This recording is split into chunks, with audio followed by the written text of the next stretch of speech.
Bonjour, bienvenue sur Cyber Anonymat, votre tremplin incontournable pour maîtriser le monde du numérique, de la théorie jusqu'à la pratique et du débutant jusqu'à l'expert en cybersécurité, réseau télécommunications et intelligence artificielle.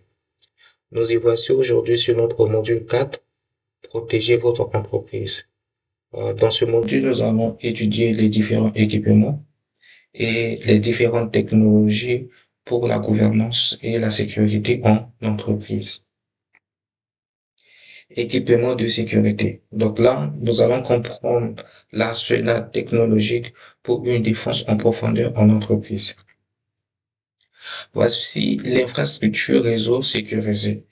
Donc, en termes d'infrastructure réseau sécurisée, on va expliquer le rôle des différents équipements qui constituent l'infrastructure réseau sécurisée. Donc, on a les routeurs. Le rôle des routeurs, c'est quoi?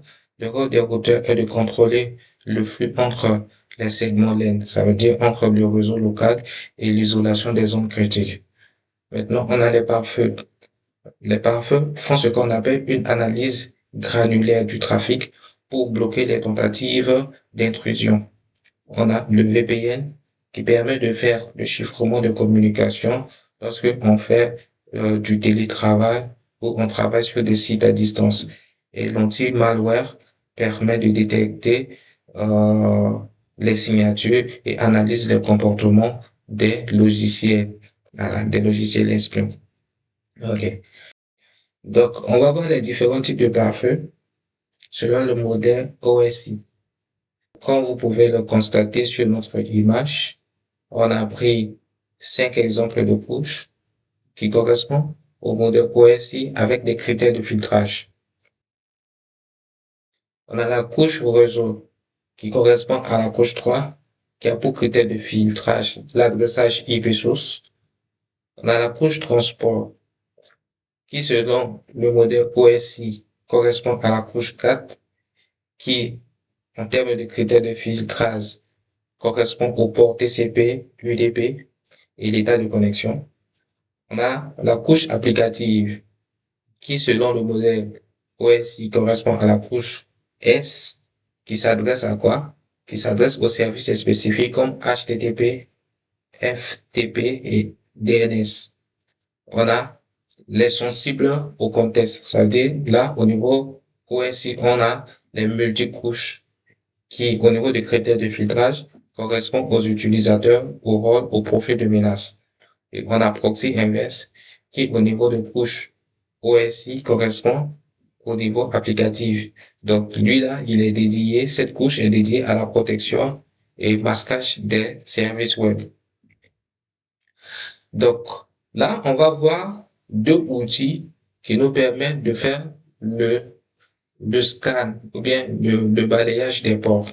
Donc, on a ZenMap et Nmap.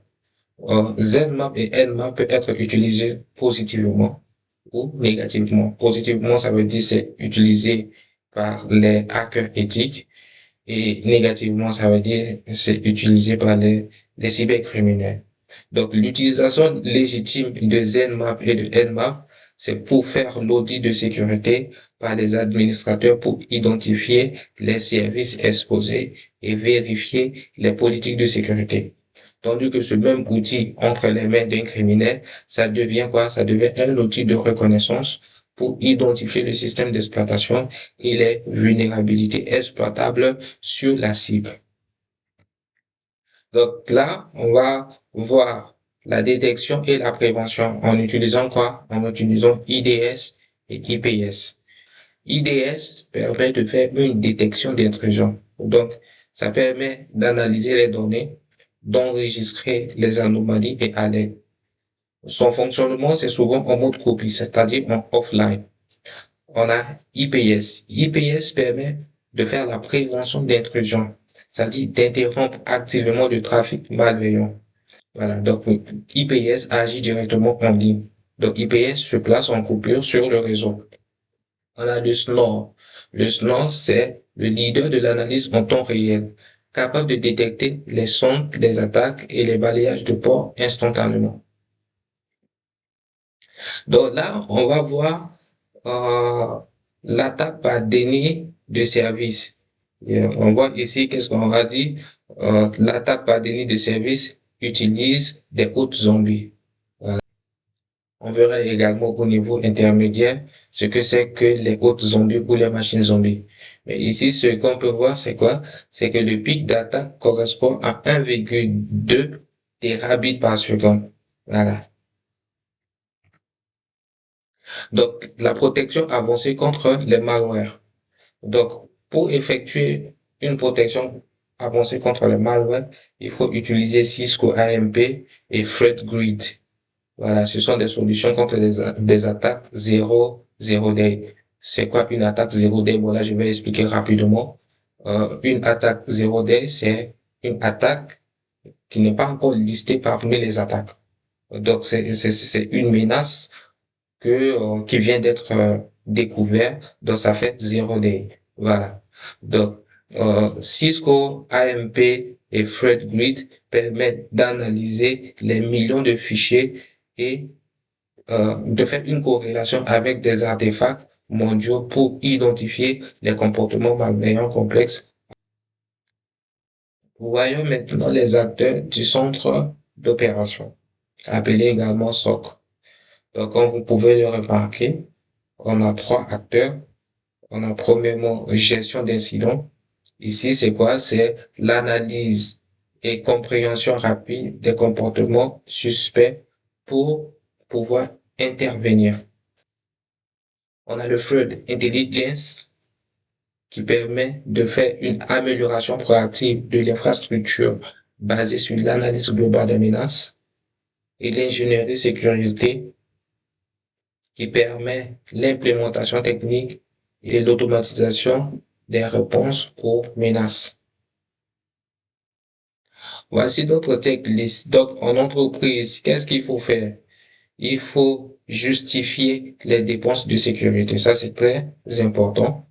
En deuxièmement, il faut définir les rôles et attentes. Il faut sécuriser les salles serveurs. Il faut tester régulièrement la récupération des données. Vous vous assurez que la mise à jour corrective soit effectuée. Il faudrait contrôler les privilèges.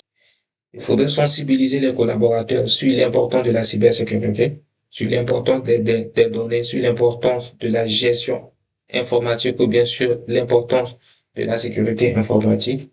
Et à la fin, il faut également sensibiliser sur la protection des données en termes de chiffrement des données. Ça veut dire des disques durs, des périphériques et ainsi de suite.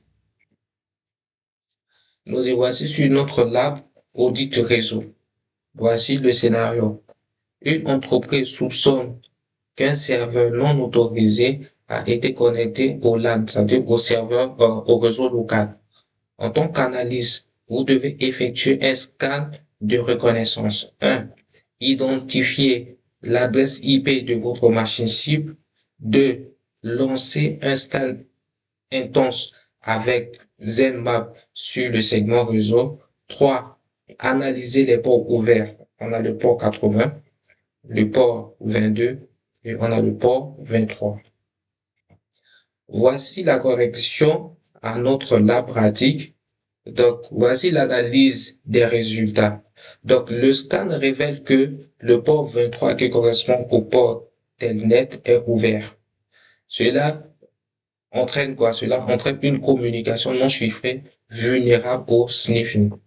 Il faut comprendre que le port Telnet, ça veut dire le port 23, c'est pour la communication non chiffrée. Donc, il n'est pas bon de rester sur le port 24.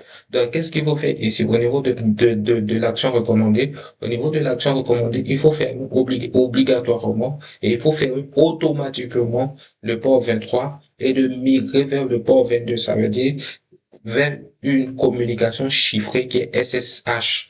Et maintenant, de configurer le pare-feu pour autoriser l'IP d'administration. Voilà, c'est ici que prend fin notre programme d'aujourd'hui. Si vous avez des questions, n'hésitez pas à nous les faire parvenir. Merci et à bientôt.